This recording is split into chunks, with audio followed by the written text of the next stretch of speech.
Station Bendigo del Monte. Ang susunod na istasyon ay Bendigo del Monte. So, waiting po natin yung mga natin po natin para po kayo tulungan sa trip. So, waiting po lang natin yung mga pagkakas. Kahit maraming nito yung rin bago tayo natin.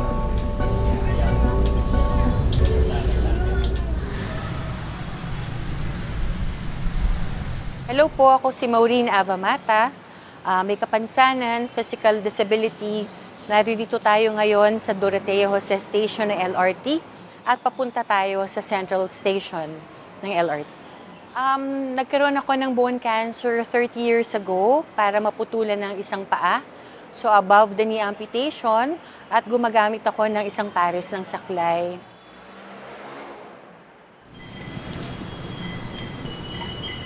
After how many months, ngayon lang ulit ako sumakay ulit ng LRT. And una-una sa Doroteo Jose, siguro hindi masyado ng rush hour, pero siguro dahil may nag-assist din lang naman sa akin kanina, kaya medyo seamless yung naging sakay ko, pagpunta ko dito sa Doroteo Jose Station. So far, ang ating mga nag-a-assist na staff ng LRTA ay very respectful naman sila. Although sa Doroteo Jose, meron namang elevator, going up, going down, pero may areas talaga na escalator lamang ito.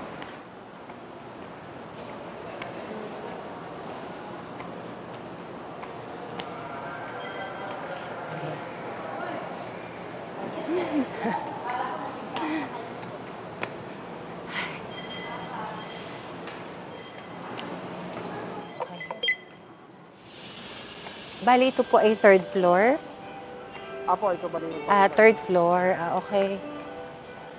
So ito po ay wala po tayong elevator dito, ano? Wala po. Hagdan lang talaga. Hagdan na po. Okay.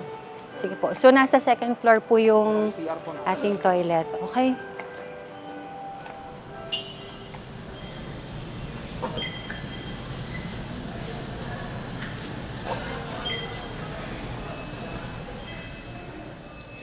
Pero para sa akin siguro gumagamit ng saklay, okay na rin ito. Pero paano kaya kung naka-wheelchair naman? Meron namang elevator, pero may mga pag-akyat, pagbaba na kailangan pa rin buhatin ng ating mga persons with disabilities using wheelchair. Biglang ningal ako.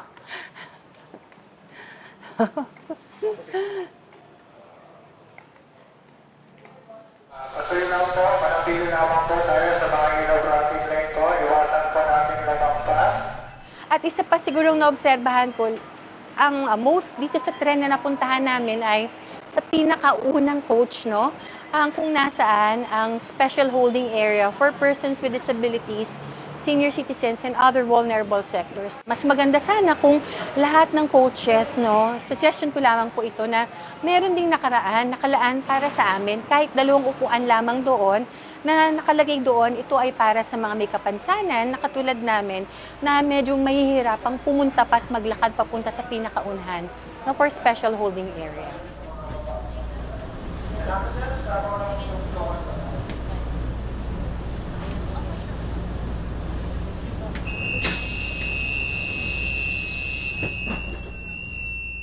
Yung tren kasi hindi siya pantay dun sa platform, so parang merong isang dipa na kailangan akyatin ko o kailangan kong bumaba. So paano kung naka-wheelchair ako, 'di ba? Walang paano kung mag-isa lang ako, walang mag-aakyat at magbababa sa akin. So kakailanganin ko pa ng tulong.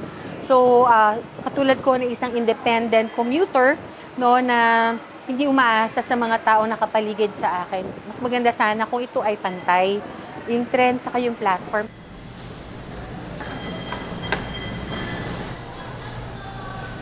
Everything started when I was taking my master's in UP College of Architecture. I was taking up community architecture. Our class was called upon, was deputized by the United Architects of the Philippines to be the technical working group to review the original 1983 implementing rules and regulations of Batas Bamansa Bilang 344, BP 344, or the accessibility law, to update it.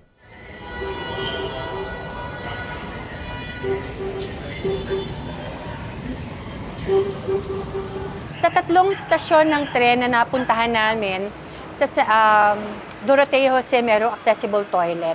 Ngunit napakataas ng handrail na meron ito, no? Kung ako ay nakasaklay, siguro hindi ganong hirap. Pero pag ako'y nakaupo na sa toilet bowl at ito'y aking hahawakan, medyo mahirapan akong tumayo.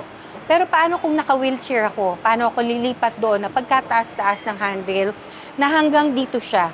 So imaginein mo, kakapit ako sa mismong toilet bowl para lumipat doon. Paano ko ito'y marumi? Paano kung doon ako masubsob? So pwede pa rin ako madisgrasya, di ba? So maganda sana kung nasa tamang sukat ito ng accessibility law natin, yung paglalagay ng mga handrails o grab bars. Sa iba namang mga toilet na napuntahan natin sa dalawang stasyon, walang accessible toilet.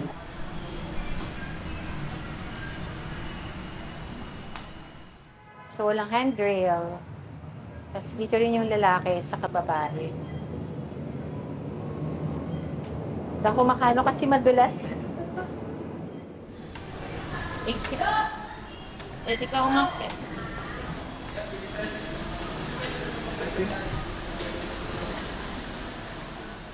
My friend, Architect Silva, used to tell our audience that a common illness of persons with mobility impairments is kidney disease, kidney stones, because like what you told me you observed above the toilets, rather than going down on all fours, crawling on a public toilet to access a toilet because their wheelchair cannot get in, they hold it. They stop it. So kidney stones, kidney disease, that's what happens to them. Katulad ng sa Central Station, yung dadaanan ng mga tiles doon ay basa. So ang ginagawa ko bilang isang taong nakasaklay, madulas kasi para sa amin pagbasa ang dinadaanan namin.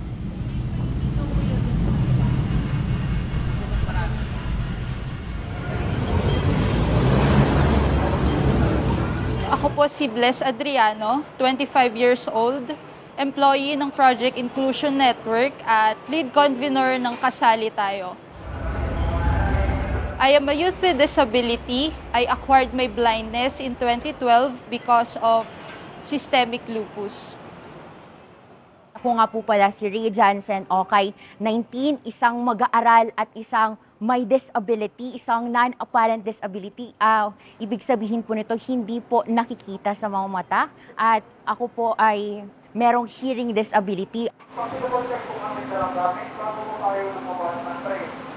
Both ears ko po ay mahina na po ang aking pandinig, kung kaya't minsan po is nagkakaroon po ng stereotype ang mga tao na kung saan kahit tama lang po yung aking pagsasalita, ngunit sa kanila pong pandinig ay malakas na po. Nandito po tayo ngayon sa Araneta Center, Cubao para bumiyahe po papunta sa Recto through LRT2. Napansin natin na meron dong touchscreen kung saan pwede tayong mag-purchase o mag-avail ng ating gagamitin na ticket or yung beep card. Kaya nga lang po, para po ito ay maging accessible para sa amin, importante po na meron itong screen reader or voice over na pwede naming marinig yung mga nakasulat sa screen. Uy. Nanay. Napansin po natin kanina na mayroong available na escalator. Unfortunately, hindi po siya gumagana. So, para po sa amin, I think kahit most of the persons with disability, except po yung mga wheelchair users, malaking tulong po yung pagkakaroon ng mga escalator. Kasi katulad ko po, bukod sa ako ay may visual disability, ako rin po ay may lupus. So sa mga tao po na may lupus, prone po kami na magkaroon ng mga maka-experience ng fatigue or joint injuries. Dahil ako nga po ay isang persons with disability na may hearing impairment, kinakailangan po namin na magkaroon ng sapat na visual information. So kapag sinabi po nating visual information, ito po yung mga naipapakita na mga direction, announcement, and information through digital or physical means. Kapag sinabi po nating digital, sa mga monitor or dun po sa mismong bagon po sana na pinapakita kung asa na po tayo, ano yung mga safety reminders, at ano po yung dapat gawin ng isang pasahero. Kaya yun muna yung mga lalabas. Mga lalabas ng pasahero. Mobile station na po, mobile station. I-cover din po natin yung mga gagawin po natin para po tayo lumabas sa trip. Cover din po yung mga lalabas po natin na gagawin. Mobile station na po. May upuan ba? Ay. Okay. Ay, wala upuan. All throughout from Cubao to Recto ay nasa standing position po tayo. Meron pong pagkakataon na meron ng naging bakanting upuan. Kaya nga lang po siguro, ayun nga, dahil mabilis nga yung pagsara ng pintuan at wala rin pong staff sa loob para magpaalam sa atin na pwede na tayong makaupo, ay hindi na po natin nakuha yung space para ma-occupy yung lugar na yon. Paparating na sa Ligarda Station. Pag sinabi pong inadequate visual alerts, yung mga nasa route map po sana natin is na meron po sanang ilaw sapagkat kaming mga hearing impaired or talagang mahina na po yung pandinig, hindi po namin naririnig yung sinasabi ng ating sistema kung asa na po tayo. At isa na rin po yung hindi maayos na pag-broadcast. Meron pong mga istasyon na maayos ang pagsabi kung asa na po at meron din pong mga circumstances na mahina po o hindi na po namin marinig. Arriving at Recto Terminal Station.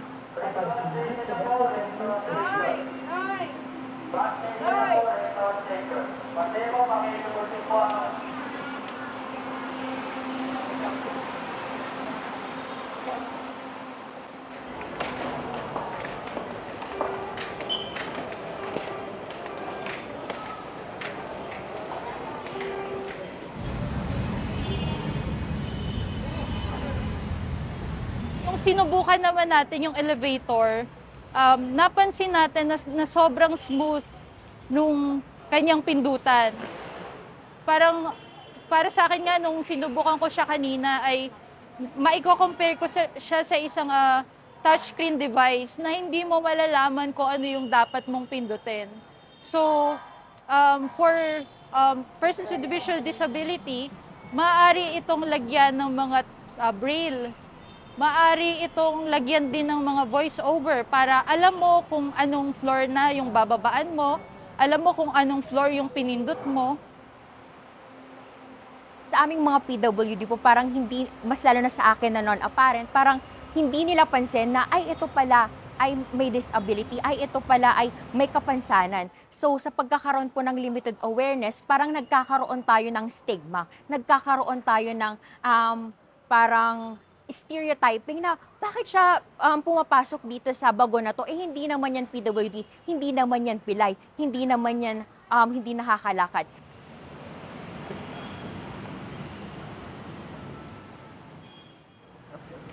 Ay, ano yun?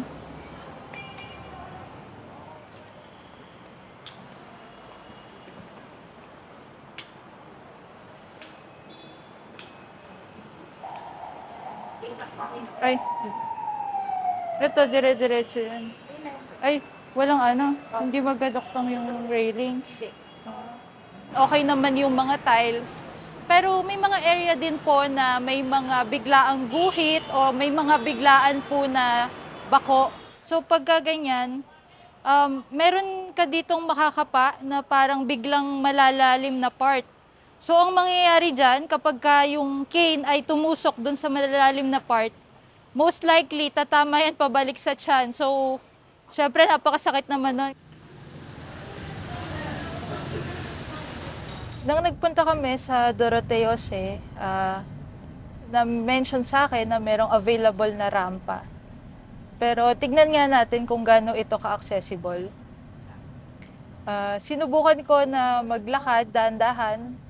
At ayun, napansin ko na merong mga lubak katulad nung ilan sa mga tiles na dinaanan namin kanina.